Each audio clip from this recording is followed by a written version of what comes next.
Welcome back. Last time I made my tenon, and today I need to make the mortise to fit that tenon. So what are we going to use? Well, there's our rough back saw. There's a coping saw with a very fine blade. I've got two different sizes of chisels, and my pencil, my tape measure, a mallet, and here's my two pieces of stock. There's my tenon I made last time, and now I need to make a mortise for it over here. Alright, so let's get started.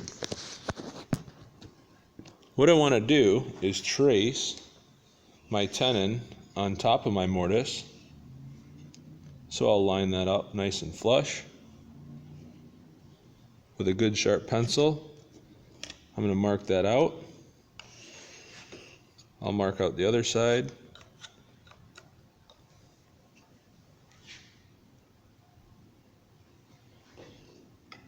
Now that side that I just traced, I'm going to put those edges up, and I'm going to put an X on each one.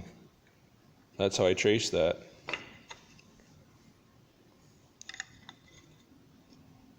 So now I'm going to flip both pieces over to the non-X'd edges, and I'm going to put those together. Again, I'll line it up, and I'll mark it with a nice sharp pencil. So if I have any imperfections in my tenon, mine turned out pretty straight. But if I have any imperfections, I'm going to copy that into my mortise down here. Alright, so lastly I'm going to set the depth, and I'll do that with my tenon and the other side. I want these to be equal. So there's my depth. Now be very careful at this step. Last time I was sawing off the outsides, and I don't want to do that again. I want to take out the middle piece. Okay, so let's put some marks on the end here. I'll bring those marks just over the corner, and the other way, just over the corner. So now I can take my straight edge. You could use a ruler, you could use a square, or you can simply use the edge of your board. So I've connected those marks.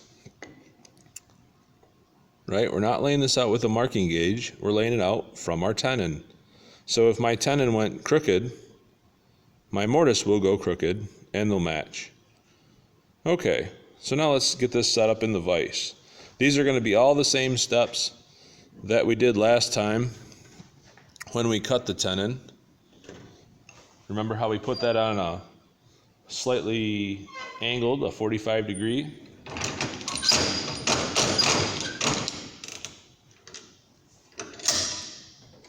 And here's my saw, my nice coarse tooth back saw.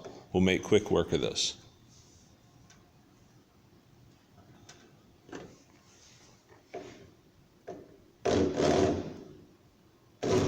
Remember, the waste piece is in the middle this time, so make sure your saw is to the middle section.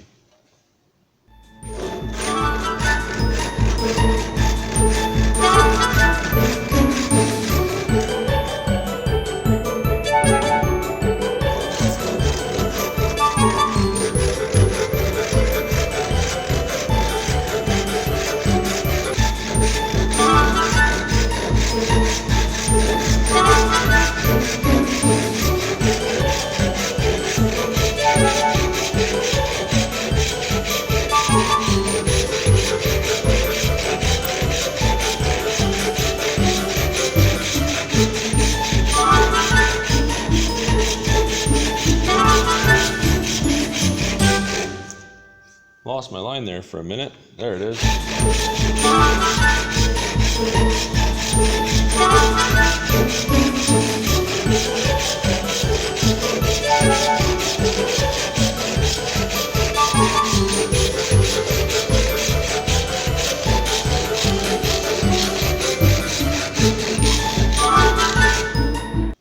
All right, let's switch sides. I'll just switch hands here. My thumb is on the line. So that means my saw is to the inside of the line.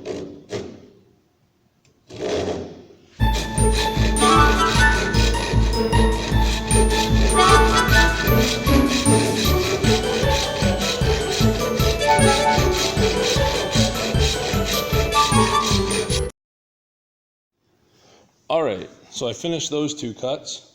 So now I'm going to take my piece out of my vise. Remember how I turned it before? We're going to turn it this way and put it down through the bars in the vise.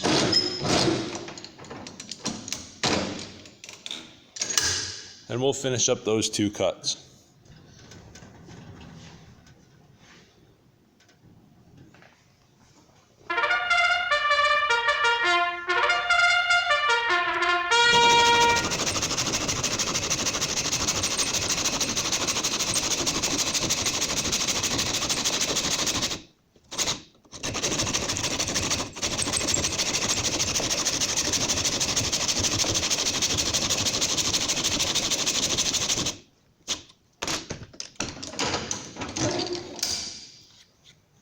So there's one side.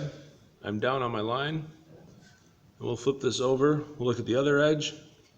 Yep, down past the line a little bit there too. Okay, so this is looking good. All right, so now I want to remove this middle piece of waste, and that's where it gets a little bit tricky. So I'm going to put that back in my vise.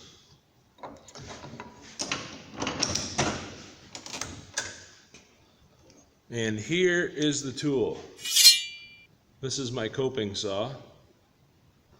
So now what I want to do with the coping saw is I want to go down in the cut, and as I saw, I want to turn the saw. But you have to be moving and sawing slowly as you turn it. Okay, so we're ready to make this cut here. Here's my coping saw. So I'm going to go down in the kerf that I was made for my back saw, and I'm going to cut this slowly, turning. Self-destruct sequence activated. 3, 2, 1. And there it went. Over there, right on the floor, there's my piece of waste. Now I can see straight through there.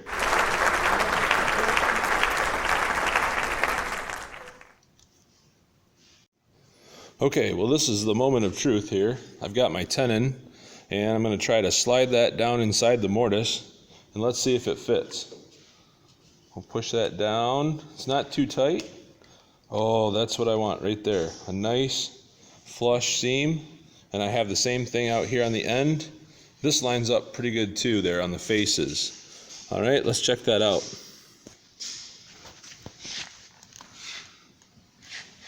Flush here on the end. Flush on the top. It might even be just a tad loose.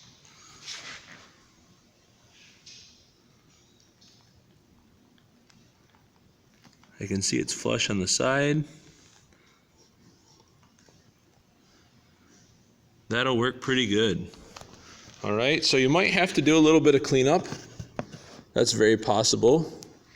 So if I needed to clean this up, maybe I needed to adjust my mortise, I would lean that